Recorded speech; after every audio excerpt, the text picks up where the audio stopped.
Hi, I'm Steve. You're watching Gear Stuff and Things, and today on the channel we are going to be using Podgo to craft a modern 8-string Deftones rhythm tone. There was a lot of stuff to get out of my mouth for a guy who hasn't done a video in like 3 months.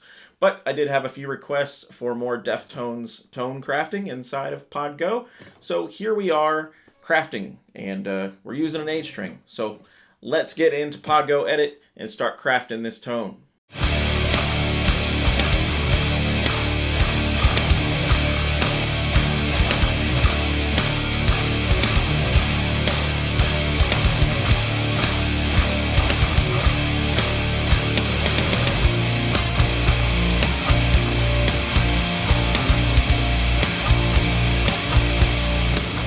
Alright, so here we are in Podgo Edit, and as you can see, we are on the amp, which is a German Ubersonic, and if you're wondering why are we using a German Ubersonic, well, Stefan used Axe 2 for quite some time, and when he was making the record that has like Swerve City and Tempest and all that on it, he also made the patches available for people who had Axe effects.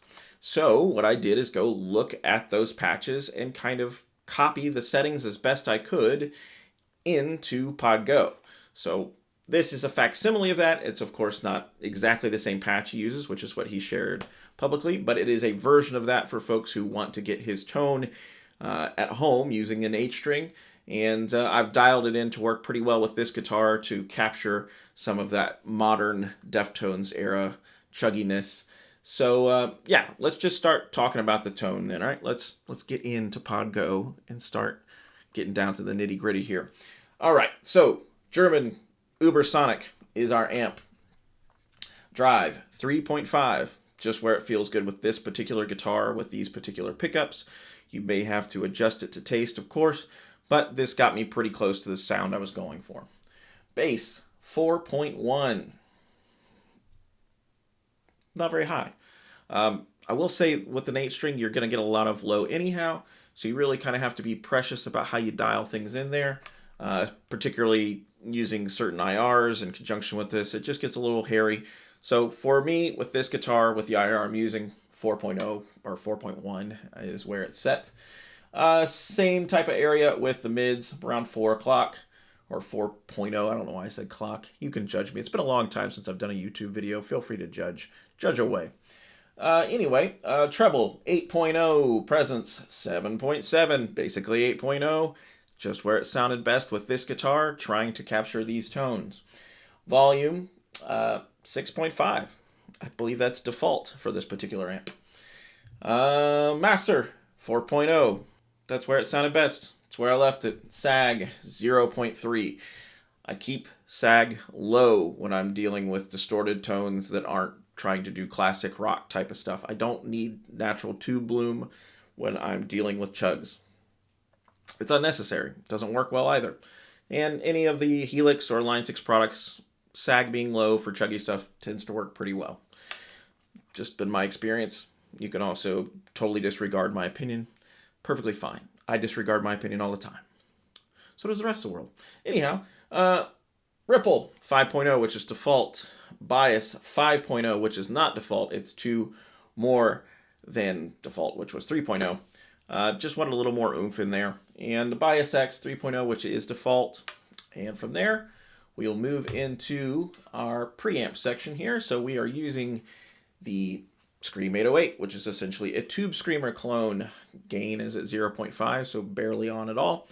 Tone 5.0, level 10, just doing that general tightening things up with the Tube Screamer. I did try a few other boosts, and they just didn't have the characteristic that I was looking for to get this Stephen Carpenter modern era tone. So that was the one that worked the best, in my opinion.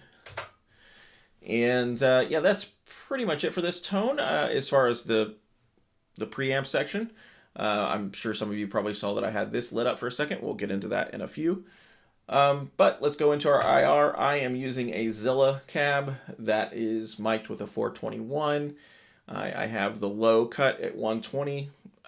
For whatever reason, this particular IR is very sub heavy, so I really had to cut some of that out. But I'm using the EQ to kind of bring some of it back to the surface. You'll see what I mean here in a moment. For high cut, 13.0. Still have a little bit of highs coming through there, but a lot of that harsh stuff is getting cut out. There's none of that like ear piercing stuff happening there. Mix 100%, negative 20, I believe was default on this particular IR. From there, we're going to move into the EQ. Now, that's where the vast majority of the work is happening with crafting the finished product tone. And that is really kind of tightening things up and getting rid of some harshness. Like my pantomimes of knobs and I guess breasts. I don't know what I'm doing anymore. It's been too long. Anyhow, low frequency is at 180. Now, again, I was trying to match the EQ curves that were in the Axe Effects preset to the best of my ability. Axe Effects allows you to get a little more detailed with these types of cuts than the Podgo does, so I got as close as I could to what was happening there, and just to what works with this guitar and amp combination here. So, not the same, but the same idea type of thing. Whatever. So, yeah, Q is at 0.6, and I am adding a decibel there, so we're actually boosting a decibel of 180. Bringing back some of the low end that I've cut out. So we're kind of creating a bit of a nice knee there. Just kind of, you'll hear what I'm saying. It has the lows, but it's also kind of contained. It's nice. Moving from there, mid frequency, I didn't do anything to this. I left it at default. So that's 2 hertz, 0.7, and 0. I did nothing to the mids. Highs, however, I did do stuff. So I've set it to 8.0. We are setting the Q to 0.7, and we are cutting 3 decibels. So we're cutting out the harsh, high stuff that would be painful to your ears, and just overall makes a guitar sound hissy and stupid. I got no better way to describe it. From there, level is at 0, high cut is off, low cut is off. We've already done that with the cab, so there's no reason to be redundant. So, maybe you want to hear the tone. So what I'm going to do is I'm just going to play a handful of Deftones riffs from the more modern era. And yeah, I'll let you decide if it sounds like Stefan's tone. I feel like I got pretty close considering. So let's check it out.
So that is the tone so far.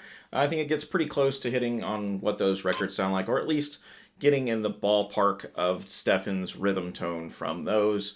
Obviously, he uses different patches on every song, but this is just to kind of get you pretty close. Now, on to the fun part, which is creating that ohms vibe, which I did simply by applying this octave pedal. So, set it 12 down, 0 basically across the board with the synths and delay, 10 with the shift level, mix is at 50, you want a little bit of the original tone coming through, of course, and 0 on the output.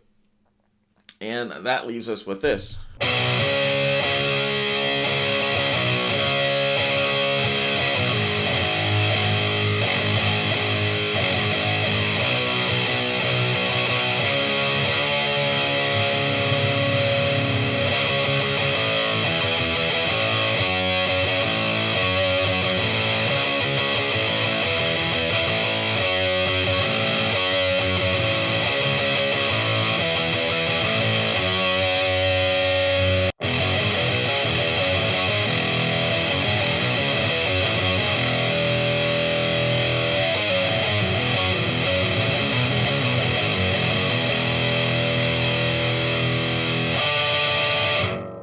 And that is the Deftones rhythm tone using an 8-string and the Line 6 Podgo. Hope you enjoyed the video. If you'd like to see more of that, of course, let me know. A lot of my focus has shifted to TikTok because it took me 3 years to get to 15 or less than 1,500 subscribers here, and it took me all of a month to get to the same amount of followers there. So I've unfortunately been switching most of my focus there, but if you'd like to see more of these long-form videos and like to see me doing more of this type of stuff here on YouTube and keep it going, then of course I will try to do that, but you gotta let me know if that's what you need or you want, and I will do that. Alright, so as I mentioned previously, I haven't been very active here on YouTube. A lot of that's just due to life stuff, getting ready to move. As you can see, my room's pretty cleared out now. So we're getting ready to relocate, my wife and I, so there's going to be some hurdles there. And I've kind of shifted my focus again to TikTok just because it's easier, less work for me. I do a few short videos every couple of days or every day, and then I don't have to spend hours editing things here, which I enjoy doing. It's just hard for me to juggle with all the things we have going on top of starting to play shows again, still working on a record, and school, work. Like, it's just a lot. It's a lot to take on. It's a lot to try to balance out. But I do miss doing the live ones here, and I do miss having the interaction with all of you, so I'd like to kind of get that going again. Maybe myself and Bun and Nick can all get on and do just a fun one. It doesn't have to be serious, bandless thing, because none of us are really... I think Bud may be the only person who's truly fully engulfed in his process there, but we all have a lot to share. We all like interacting with you, so there is that. Also wanted to mention, I, of course, have the TikTok account that I'm fairly active on, do have the Instagram. Also, have a Discord going, so if you're interested in that, hit me up on Discord, join the thing, we can chat about any of the stuff. If you're already a part of the Bandless Discord, you can find me in there and just head on over. Let's chat. Let's hang out. Hopefully you enjoyed the video. Again, sorry for my absence as of late. Hopefully you all understand. We all get busy sometimes, right? Yeah, I guess until the next time, it's me, it's you. This is Gear Stuff and Things, or some version of it, as I'm currently moving. But yeah, I'll see you soon.